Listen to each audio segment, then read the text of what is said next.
Hello caffeine fiends and welcome to another coffee bean review for www.getbeans.com.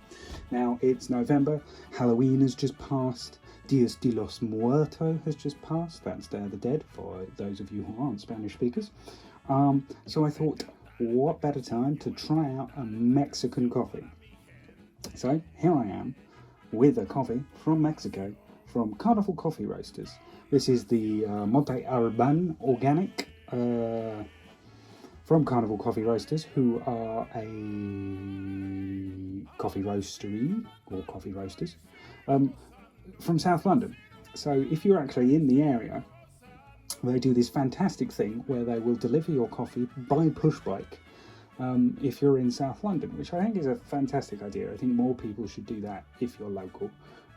I appreciate that's not possible for a lot of people, but you know, in these times where we're all a bit more eco-conscious and whatnot, why not? I mean, I covered kind of Sustain Coffee, who are local to me, and they deliver without posting if you're in the local area. I don't know if they cycle, but I like the idea that they're kind of like, yeah, it'll be push bike delivery. Obviously, if you're not in the area, you can still get it posted to you. Now, this is 230 grams, which is a really weird amount. Like, usually you buy it by the 250 grams. You buy 250 grams, 500 grams, or a kilogram. So 230 is a weird amount. Like, where is that extra 20 grams gone? However, I noticed their bag's a little bit flatter, so maybe it's something to do with postage. You know, just making it that fractionally more, more cheaper for them to send out. Anyway, weird amount, 230 grams. Now this 230 grams whole bean cost me $9.95 plus delivery. So a bit on the pricey side for me. I like the £7 mark. That being said, it's not like an outrageous amount. I just like the £7 mark. I feel that is where I aim my price tag at. That being said, that price tag is based on going into a coffee shop and buying a bag of beans. And to get them delivered online now, £10 is about the standard rate plus delivery. So $9.95, 230 grams. That's what we're looking at. Now, as I said, origin is Mexico. I've been to Mexico, I've drunk coffee in Mexico, and I love Mexico, but I don't mentally perceive it as a great coffee growing nation. I know they do grow a lot of coffee, or I know they do grow coffee, not necessarily a lot.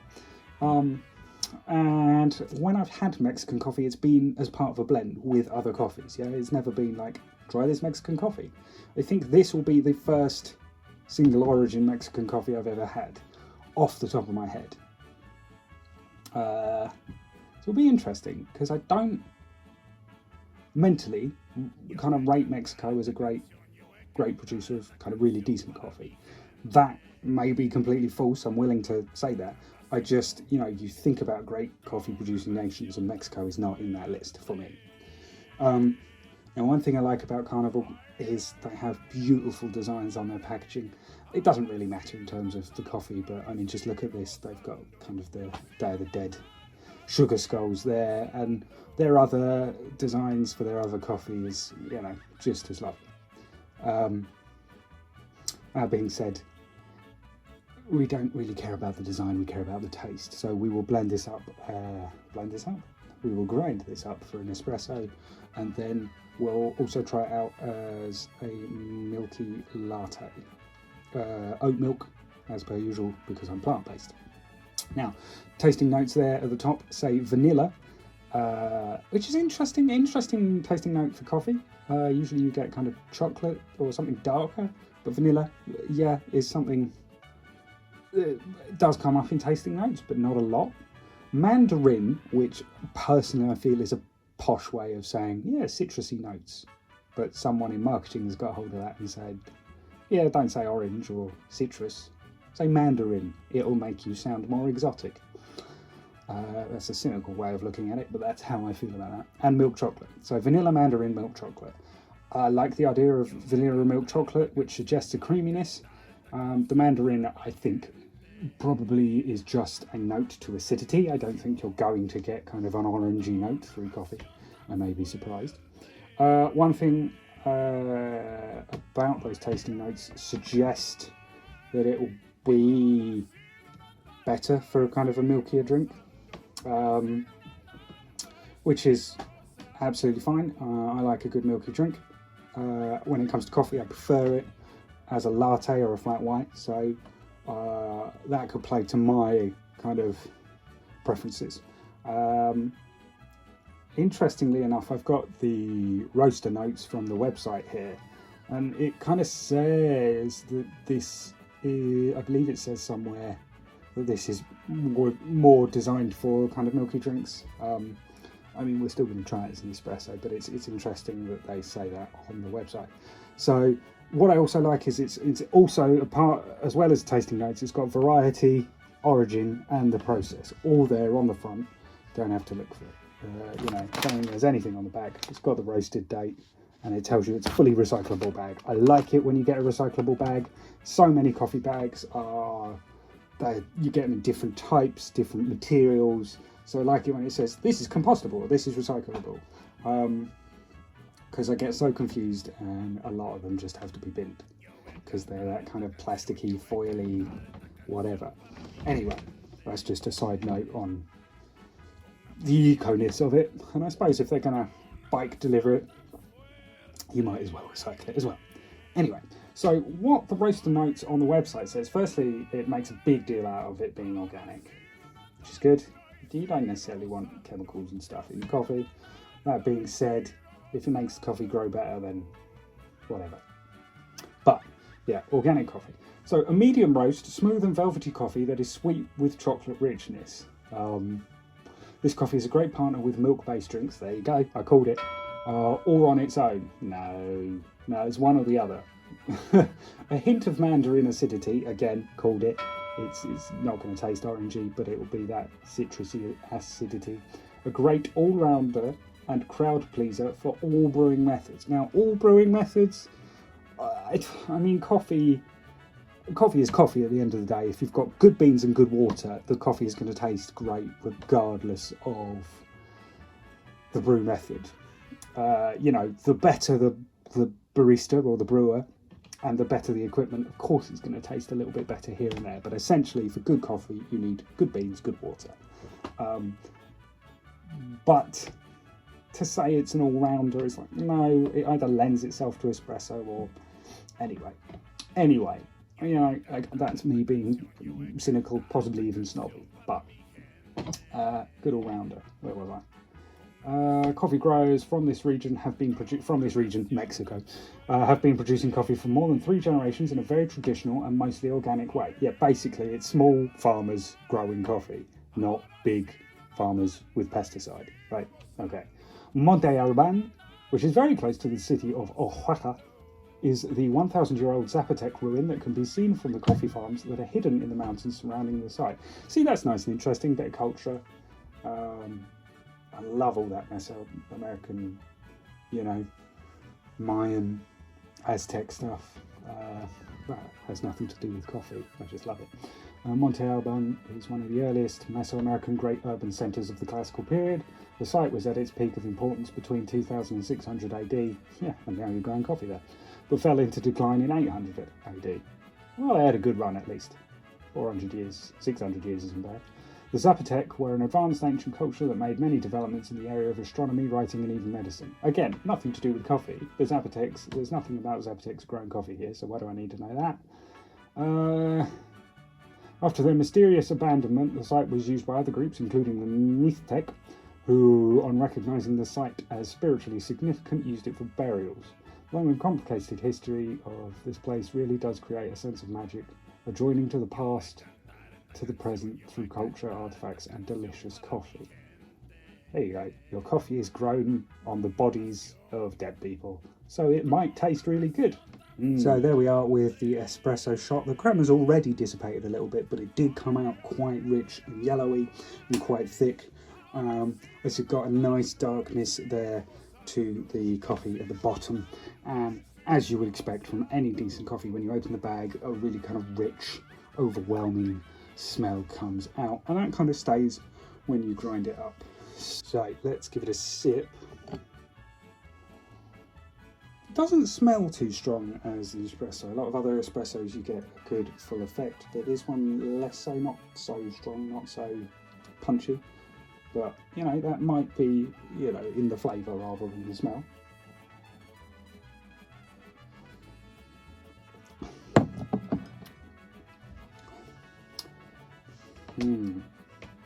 There's nothing too vivid there. I drink it and there's not anything really kind of, I mean, milk chocolatiness, yeah, a little bit. But it's kind of tempered, and I think that's maybe where the vanilla note comes in. Is tempered rather than having a really kind of punchiness to it. There's something, I think there's kind of these kind of overtones of vanilla maybe. I'm not getting a lot of the mandarin acidity. I'm going to give that another sip. You know, on second try, I think more of that acidity does come through, and I'm there. I'm there with that kind of citrus acidity. Again, I'm not going to say mandarin because come on, citrus acidity. Just stick with that. But yeah, rather than say berries or apple, which are the other two big ones for acidity, or floral or whatever, I'm there with that citrus level. Yeah, I understand that. Great. Milk chocolatiness. Again, very mild undertones of that, and maybe the vanilla. I think ultimately, when I add milk to this, that acidity is going to disappear, and the vanilla and the chocolate tones will be played up, essentially. That's what I'm guessing. As an espresso, again, not punchy, not kicking the teeth, not a real wake you up espresso, but it's a pleasant espresso. It's an espresso for non-espresso drinkers, if you see what I mean. I would drink that, if I wasn't a milk coffee drinker, I would drink that as a black coffee rather than espresso, because I'd probably want something a bit more punchy from it as a short. Anyway, going to add some oat milk, see how that works itself out. There we have it with oat milk added. Not my best pour. It's come out more as a cappuccino than a latte, but for the purposes of what we're trying to achieve here, that's absolutely fine. As you can see, there was quite a thick head on it, but it's now starting to blend really into the coffee. So there's no kind of distinction between head and body there, which is very interesting. You can see, you know, there's a bit of separation there with the sediment and whatnot, but we'll give it a sip or two, see what we think, see if that vanilla comes out, see if that milk chocolate comes out, or see if just milk overpowers it entirely, which does happen from time to time, but it suggests it shouldn't with its notes on the website. So, ooh, now that's interesting, because if that had a tasting note of like honey or honeycomb, I'd be like, oh yeah, bang on. But milk chocolate, I'm not getting that particularly. Vanilla, yes. But alternatively, if they'd said white chocolate, like if they got rid of vanilla and milk chocolate as two tasting notes and said white chocolate, because there is perhaps that slight sweetness. I tell you what, there's no real bitterness to it. There's no sharpness, and there's no really strong biting acidity. But it is complemented by the creaminess. So I think that's where the vanilla and the milk chocolate are coming in. There's a creaminess to it and a richness there that I understand it does lend itself to a milky drink. And I understand why they say that now, but I'm not getting chocolate, like really chocolatey notes. Vanilla, I understand, but it's not really coming through for me.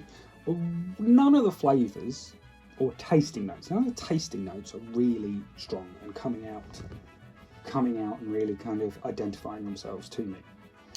That being said, that doesn't make it a bad coffee. It's a lovely, mild coffee, and it is kind of nice and creamy and rich. So I think someone has kind of gone, that's a nice coffee, how are we going to identify this? And they've picked out, the best way to identify it, but it's not, those notes aren't necessarily really kind of vibrant. So once you do get further down, so basically breaking past my horrific milk barrier, at the top, that orangey mandarin acidity is starting to come through a bit more. Again, it's not a punchy acidity, but it comes through a bit more. And then once you get that creaminess is kind of chipped away a little bit, and you can kind of then go, yeah, there's the vanilla a bit more. I guess they're saying kind of milk chocolate as that kind of base note, because they can't say dark, they can't say cocoa or dark chocolate as a kind of really basey note, because there's nothing that strong there. So I think that's why they've gone with milk chocolate, because there is that base note, but it's not really poignant and kind of really rich and sturdy. It's there, and they need to say it's there. So they've gone, yeah, chocolate, but milk chocolate, then put down.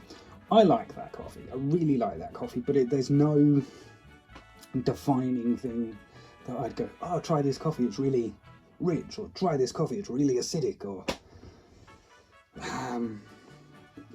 but I do really like it, which is weird, because usually I like something a bit more vivid. I would drink that quite happily throughout the day. 2 or 3 of those. I don't think you'd feel it particularly. I mean, you would, the caffeine levels are still there, but you wouldn't be like, oh, that's a strong coffee. I like it a lot. Would have liked more of that vanilla note. But no, nice coffee for $9.95 for 230 grams. That's not bad going at all. To be fair, when I also ordered it, I got a nice kind of personalised email saying, oh, thanks for ordering from us. If you have any questions, let us know. And I like that sort of small approach. Smaller businesses can do that, and I like that sort of hands-on approach. And I like their coffee. So yeah, nice coffee, nice people. I would give it a go if you don't want something too acidic, but you like to drink coffee throughout the day. That's why I would drink this. If you want a nice black coffee, but that's not too strong, not too acidic, again, go for that. So that's the Monté Albán Organic from Carnival Roasters. Carnival Coffee Roasters. Thank you for watching our video. Do like and subscribe for more coffee reviews, equipment, news and reviews, and also check us out at www.getbeamed.com for cafe reviews and all things coffee. Thank you very much. Take care, and I look forward to seeing you soon. Bye bye.